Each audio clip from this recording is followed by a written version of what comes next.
Comic books and books. This week we are talking about Marvel, Disney, Lucasfilm, Star Wars book that is getting canceled. Kind of saw that one coming. We also have Zack Snyder boldly going where other people have tried to go before and failed rather miserably, as well as a Thundercats reboot over at Dynamite. So that and a little bit more. Let's talk about it, shall we?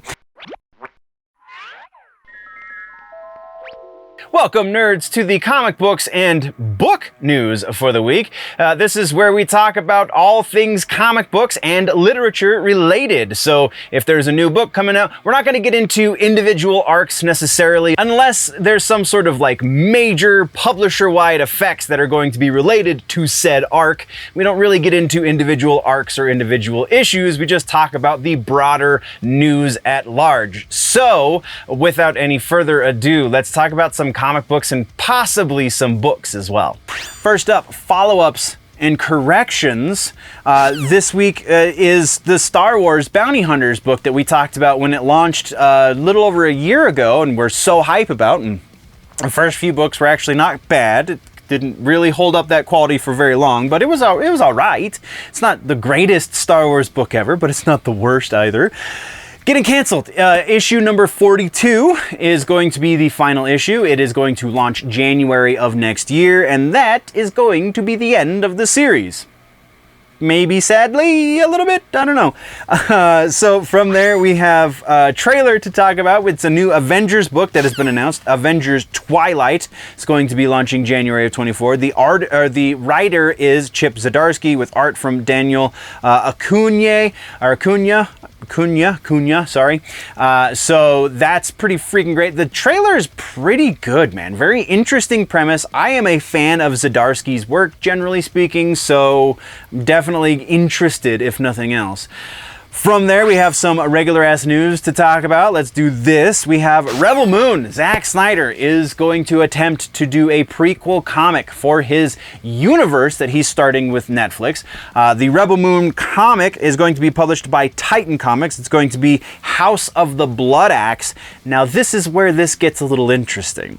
We have the writer is going to be Mags Visaggio, and that has a lot of people concerned, and then art is going to be from Clark Bint. I'm not familiar with Clark Bint. From what I have seen from the previews of this new book, it looks pretty good as far as the artwork goes, but Mags Visaggio is a kind of a SJW type, if you will, and I'm not generally one to use that term, but like that's kind of the most succinct way to put the way that this person presents themselves on the internet. I'm pretty sure, and I very well could be wrong, but I'm pretty sure Mags is a trans writer, which in and of itself is nothing wrong with that.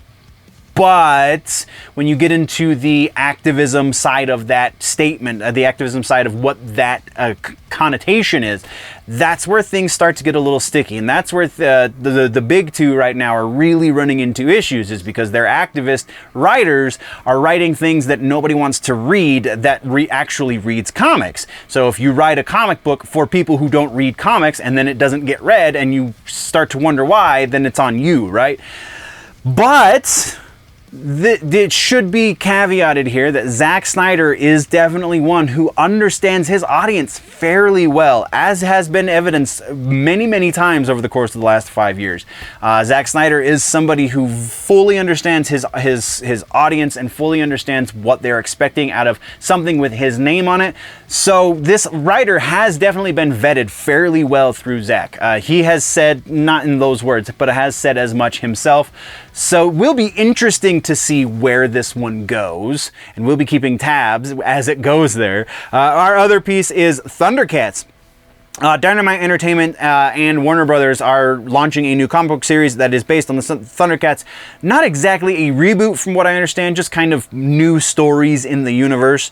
Writer is going to be Declan Shalvey. Art from Drew Moss. Drew Moss is noteworthy because he's worked on Gargoyles, The Dark Ages, Vampirella, Red Sonja, and Copperhead, all of which had beautiful artwork, so I'm super, super excited for that. Lettering by Jeff Eckleberry. Covers are going to be by Shalvey, as well as Lucio Parillo, David Nakayama, Jae Lee, and Ivan Tao. So this looks like they've got a lot of really great stuff coming behind it. It's Dynamite. Dynamite is really starting to make a better name for themselves, a bigger, more important name for themselves. They're becoming much more relevant in the comic book conversation, and I am super excited for that, because any party or any system that is pretty binary like it has been for comic books for so long really starts to deteriorate quickly, and there's not a whole lot the audience can do about it except for start their own companies, right? And we're seeing that happen. So not that Dynamite's a new company by any stretch of the means, but they are definitely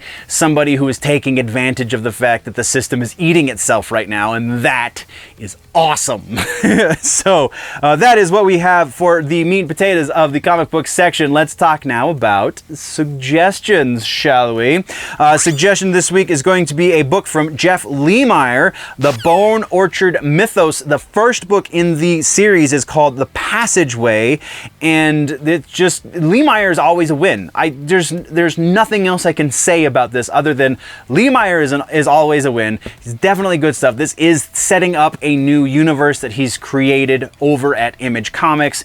And yeah, go check it out. Jeff Lemire, once again, Bone Orchard Mythos, The Passageway is the first collected book, and then I forget what the second collected book was, but worth your time reading. Go check it out. That's your suggestion for the week. Once again, nerds, this is just the comic books and books section from the Week in Nerddom, which is the much longer video that gets posted over on the main channel, youtube.com/generallynerdy or @generallynerdy, however you gotta find it. That's the main channel. You get the entire, usually around about an hour-long video there that goes into other topics as well, TV, movies, rumors, etc., etc.